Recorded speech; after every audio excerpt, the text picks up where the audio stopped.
حضرت خلیفۃ المسیح رابع رحمہ اللہ استقامت کے مضمون پر روشنی ڈالتے ہوئے حضرت صاحبزادہ عبداللطیف شہید رضی اللہ تعالیٰ عنہ کی شہادت کا ذکر کرتے ہوئے فرماتے ہیں، جب آپ کو شہادت کے لیے اس مقام کی طرف لے جایا جا رہا تھا جہاں آپ کو سنسار کر کے شہید کیا جانا تھا، تو امیر کابل نے کہا کہ یہ کافی نہیں، اس کے ناک میں سوراخ کرو، اور جس طرح بیل کو ناک میں رسی ڈال کر اور کھینچ کر لے جایا جاتا ہے، اسی طرح قربانی کے بیل کو لے کر جاؤ۔ چنانچہ آپ کے ناک میں سوراخ کر کے رسی ڈالی گئی، اور ایک بہت بڑا ہجوم تھا جو ہنستا، شور مچاتا اور طعن و تشنیع کرتا ہوا آپ کے ساتھ چلا جا رہا تھا۔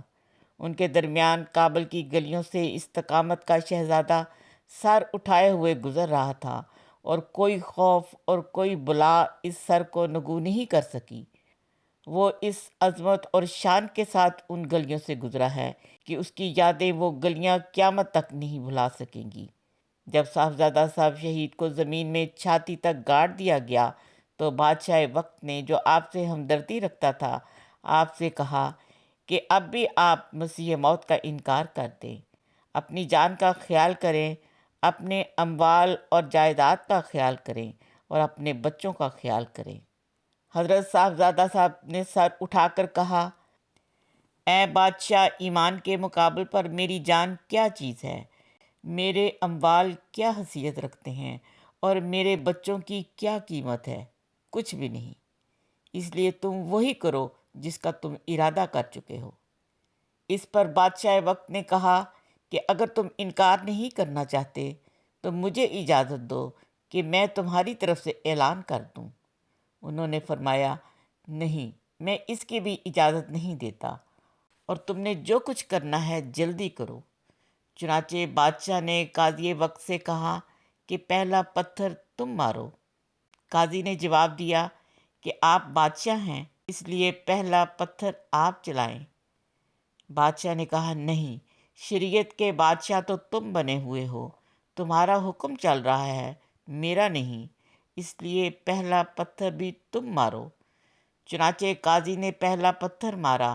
اس کے بعد پتھروں کی اس طرح بوچھاڑ ہوئی کہ حضرت صاحبزادہ صاحب کے سر کے اوپر پتھروں کا ایک ڈھیر بن گیا، جس میں یہ وجود غائب ہو گیا۔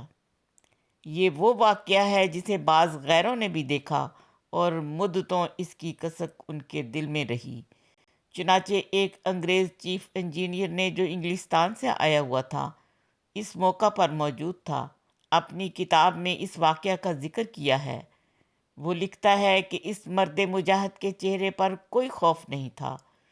اس نے وفات سے پہلے کہا کہ اے قوم، تم ایک معصوم انسان کو مار رہے ہو، لیکن یاد رکھو کہ خدا تمہیں اس کا خون نہیں بخشے گا، اور بلائیں اور مصیبتیں تمہیں گھیر لیں گی۔